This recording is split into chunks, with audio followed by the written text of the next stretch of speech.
वनपुर गांव जंगल के बगल में बसा एक हरा भरा गांव था। वहां के लोग जंगल से मिलने वाले फल, फूल, जड़ी बूटियां दूसरे गांवों में जाकर उसे बेच अपना गुजर बसर करते थे। फल ले लो, ताजे ताजे फल ले लो। अरे सुनो, ये अनार कैसे दिए? दीदी 50 रुपए के 1 किलो। सीधे जंगल से लेकर आए हैं। हमारा जंगल हमारे लिए जीवन दाता है। वनपुर से हो क्या? हाँ दीदी, तुम लोग तो नसीब वाले हो जो इतने बढ़िया जंगल की कृपा तुम पर है। जी दीदी, वो तो है। एक काम करो, 20 रुपए के ये बेर भी बांध दो। लेकिन गांव का व्यापारी धनसुख लाल एक लालची किस्म का आदमी था। जंगल के पेड़ काट कर लकड़ियां बेचकर व्यापार करता और खूब पैसे कमाता। ये क्या, इतने कम? अरे इतने कम पैसों में तुम 50 किलो लकड़ियां लेकर जाओगे? धनसुख लाल जी, इस बार दे दीजिए, अगली बार पैसे दे दूंगा। मैं आपका पुराना ग्राहक हूँ। तुम्हारा दिमाग खराब है? मैं यहाँ पर व्यापार करने बैठा हूँ, समाज सेवा नहीं। पैसे हो तो ले जाओ, नहीं तो निकलो यहाँ से। धनसुख लाल के पेड़ कटाई से जंगल के पेड़ कम हो रहे थे। एक दिन नीलिमा अपने घर से सुबह सुबह जंगल की ओर गई तो सामने का दृश्य देखकर उसकी आंखें फटी की फटी रह गई। ये क्या? ये जंगल हवा में कैसे उड़ रहा है? हाय रे भगवान, ये कैसे हो गया? मुझे अभी जाकर सारे गांव वालों को ये बताना होगा। वनपुर गांव का जंगल हवा में उड़ता देखा तो नीलिमा ने दौड़कर जाते हुए पूरे गांव को बताया। उसकी बातें सुनकर युवा प्रधान अजय बोलने लगा, ये तो बड़ी ही अजीब बात है कि जंगल हवा में उड़ रहा है। मुझे तो लगता है कि ये जरूर किसी भूत का चक्कर होगा। मुझे तो लगता है जरूर किसी ने हमारे जंगल पर काला जादू कर दिया है। अरे अगर जंगल इस तरह से हवा में उड़ेगा तो हम कैसे अपना गुजर बसर करेंगे? कैसे जाकर फल फूल तोड़ेंगे और उसे बेचेंगे? गांव वाले तो मर ही जाएंगे। अजय ने बीच में रोकते हुए कहा, नीलिमा दीदी, आप शांत रहिए, ऐसा कुछ नहीं है। मामला क्या है ये तो वहां जाकर ही पता चलेगा। ना बाबा, हम तो वहां नहीं जाएंगे, हमें डर लगता है। सारे गांव वालों ने उड़ते हुए जंगल में जाने से मना कर दिया, लेकिन अजय एक बहादुर और पढ़ा लिखा लड़का था जो कि भूत प्रेत जैसी चीजों पर विश्वास नहीं करता था। मैं जाता हूँ, जाकर देखता हूँ कि मामला क्या है। अरे लेकिन जाओगे कैसे? जंगल तो हवा में उड़ रहा है। कुछ ना कुछ तो करना पड़ेगा। अजय और गांव वालों ने एक बड़ी सीढ़ी बनवाई और उसे जमीन से जंगल पर टिकाया। अजय ऊपर चढ़कर जंगल में पहुंचा तो हवाएं जोर से चलने लगी। अरे आज जंगल कुछ अजीब सा लग रहा है, कितनी जोर की हवाएं चल रही हैं। अजय कुछ और कदम आगे बढ़ा तो उसे एक आवाज सुनाई दी। अरे बेटा, तुम्हारा नाम अजय है ना? जी माई, मैं वनपुर गांव का प्रधान हूँ। हाँ, वनपुर गांव के लोगों के लिए तुमने बहुत कुछ किया है। जी माई, बस अपना काम कर रहा हूँ। वनपुर गांव के लोग इस जंगल को काफी पूजते हैं ना, इस गांव के लोगों का गुजर बसर चलता है। लेकिन माई, आप यहाँ अकेली क्या कर रही हैं? बस बेटा समझ लो कि अब ये जंगल मेरा है और मैं इस जंगल की हूँ। मेरे परिवार के लोग अब इस दुनिया में नहीं रहे। इस उम्र में काम कहाँ से करती, तो इसी जंगल में रहने लगी। यहीं खाना मिल जाता है, यहीं पास में मेरी कुटिया है, वहीं पर रहती हूँ। लेकिन तुम्हारे ही गांव का धनसुख लाल, जो कि लकड़ियों का व्यापार करता है, वो तो इस जंगल को तबाह कर रहा है। वो तो है माई, अपने लकड़ियों के व्यापार के लिए वो पेड़ काट रहा है, लेकिन नए पौधों को लगा ही नहीं रहा है। अगर ऐसा ही चलता रहा तो ये जंगल एक दिन खत्म हो जाएगा। मैंने उसे कई बार समझाया है। कुदरत का सारा संतुलन खराब हो रहा है। सही कह रही हो माई, जंगल खत्म होगा तो गांव वाले भी नहीं बचेंगे। तुम लोगों को उस धनसुख लाल को रोकना होगा, नहीं तो ये जंगल इसी तरह हवा में उड़ता रहेगा और गांव वाले बिना जंगल के तड़पते रहेंगे। माई, गांव का प्रधान होने के नाते मैं इस मसले को जरूर सुलझाऊंगा, लेकिन आप मेरे साथ चलिए माई, हमारा गांव आपको संभालेगा। नहीं बेटा, तुम जाओ, बस मेरे लिए इतना करो कि उस धनसुख लाल को समझाओ, नहीं तो ये जंगल खत्म हो जाएगा। अजय ने जब गांव वालों को ये बात बताई तो गांव वाले सीधा धनसुख लाल के घर पहुंचे, लेकिन धनसुख लाल ने नकारते हुए कहा, अरे भाई, अगर मैं अपना काम धंधा बंद कर दूं तो फिर पैसे कैसे कमाऊं? क्या भिखारी बन जाऊं? अरे भाई, काम धंधा बंद करने के लिए कौन कह रहा है? हम तो बस इतना ही कहना चाह रहे हैं कि तुम पेड़ों की कटाई कम कर दो और इसके साथ कोई दूसरा काम शुरू कर दो। जितने पेड़ काटो उसके 2 गुने पौधे जंगल में लगा दिया करो। देखिए धनसुख लाल जी, अगर आप ऐसा नहीं करेंगे तो गांव नहीं बचेगा। आप समझिए, नया काम शुरू करने में मैं आपका साथ दूंगा। हम जंगल में जो जड़ी बूटियां और कंदमूल हैं, उसे बाजार में बेचकर अच्छे पैसे कमा सकते हैं। इन जड़ी बूटियों और कंदमूल से औषधियां बनेंगी, इसमें अच्छे पैसे मिलेंगे। अजय के समझाने पर धनसुख लाल के पल्ले ये बात पड़ी तो धनसुख लाल इसके लिए तैयार हो गया। जब अजय फिर से जंगल गया तो उसे वो बूढ़ी औरत मिली। ये जानकर खुशी हुई कि धनसुख लाल पेड़ों की कटाई कम करके नए पौधे लगाएगा। मुझे लगता है अब जंगल को फिर से सामान्य होने में कोई दिक्कत नहीं होगी।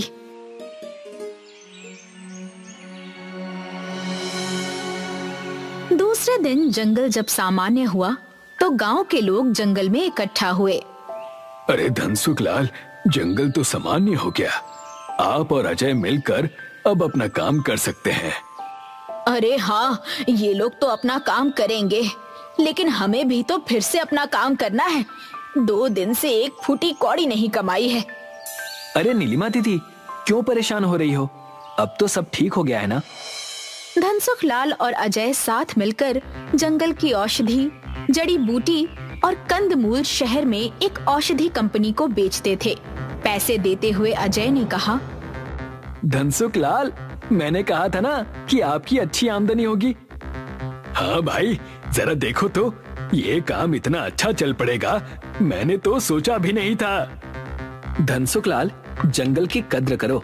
आप एक काम कीजिए, ये जो लकड़ियों का व्यापार है ना, इसे भी बंद कर दीजिए। जितना हम जंगल को बचाएंगे उतना ही जंगल हमें बचाएगा।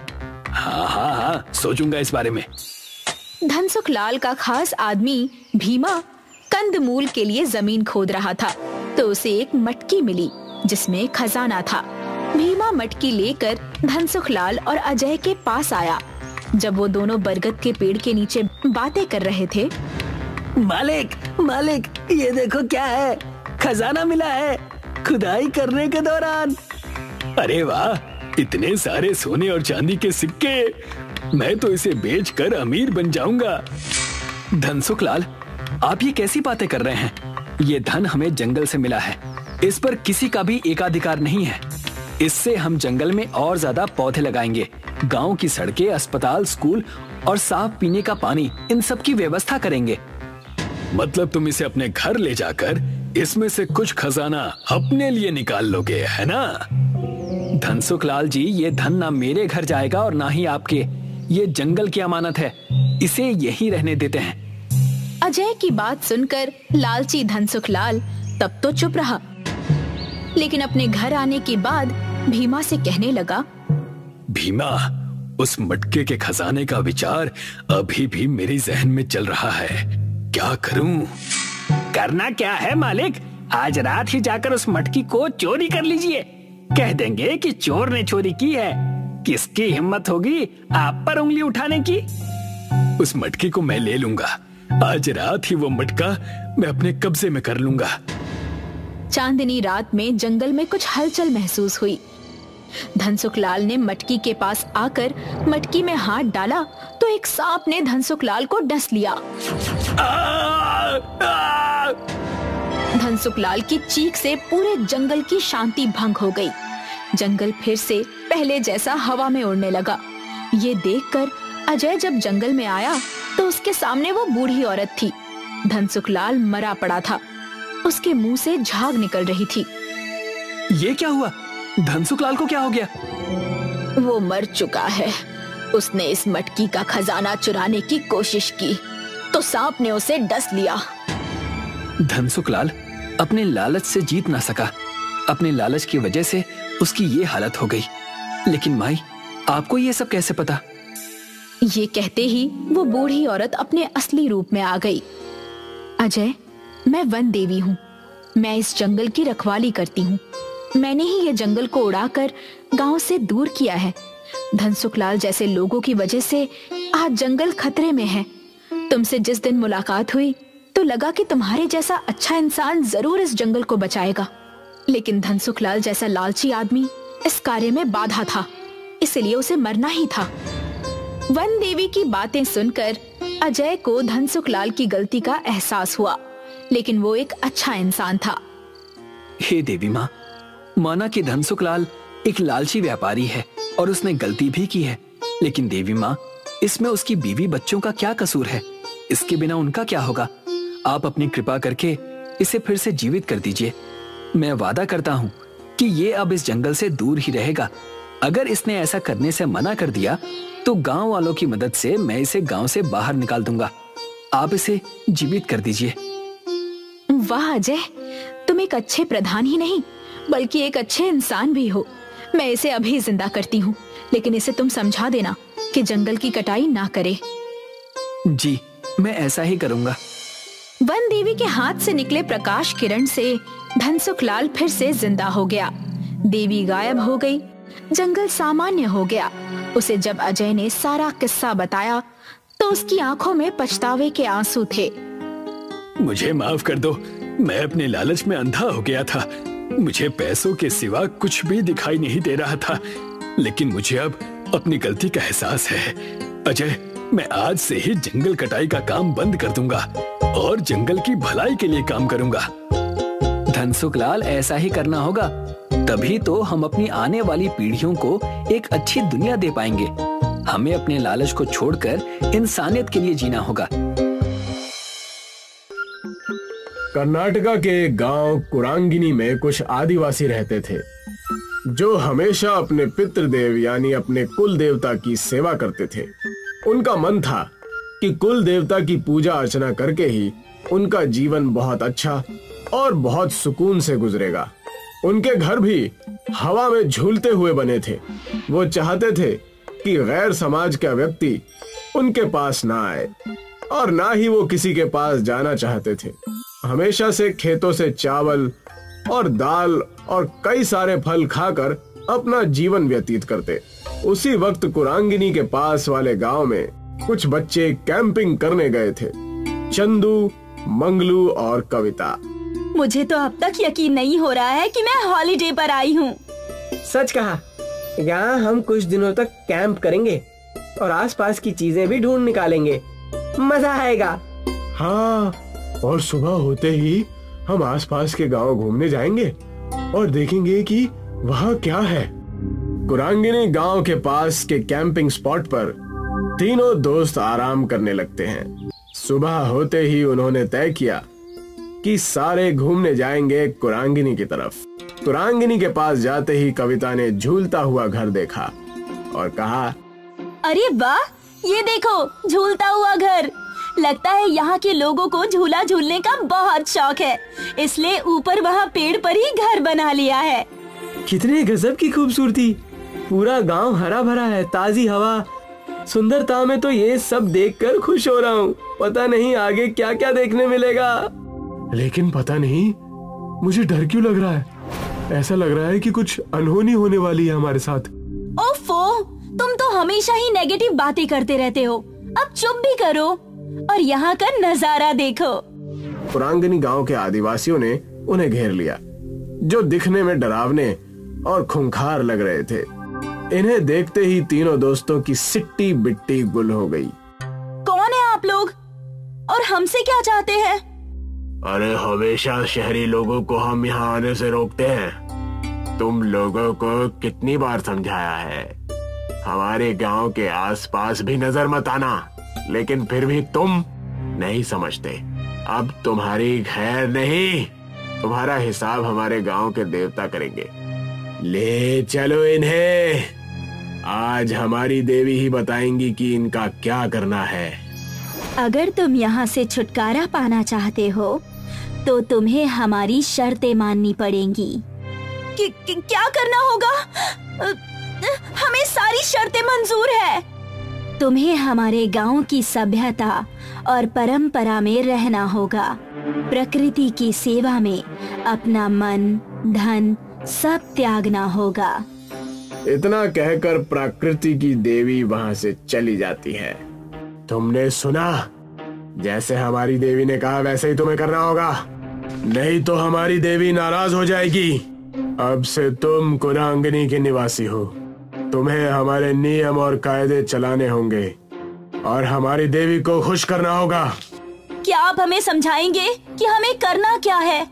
हंसते हंसते हमारे रास्ते बंद हो गए और अब ये नया तमाशा आ गया है। जल्दी बताओ हमें क्या करना है। मैं जिंदगी भर के लिए तैयार हूँ। जैसा हमारी देवी ने कहा वैसा ही तुम्हें करना होगा। हमारे तौर तरीके तुम्हें अपनाने होंगे। सारी शहरी चीजें तुम्हें फेंकनी होगी। कविता, मंगलू और शैलेश के पास कोई चारा नहीं रहता। उन्हें उनके तौर तरीके आजमाने ही पड़ते हैं। हमने तुम्हारी सारी व्यवस्था झूलते हुए घर में कर दी है। आज से तुम वहीं रहोगे और हमारा जीवन व्यतीत करोगे। यही सीख और सजा है तुम्हारी। ये रहे तुम्हारे कपड़े। छोड़ दो हमें, घर जाना है हमें जाने दो। अरे चिल्लाना बंद करो और इन्हें देखो। तुम्हें लगता है हमें जाने देंगे यहाँ से? हमें यही इनकी बातें माननी होगी, तब जाकर कुछ होगा। मैंने पहले ही कहा था कि हमें संभल कर रहना चाहिए, लेकिन तुम में से किसी ने मेरी बात नहीं मानी। उन्हें समझ आने लगा था कि प्रकृति सबसे बढ़कर है। ये रहा तुम्हारा भोजन। इसे खाकर हमारे साथ खेत में काम करने चलो।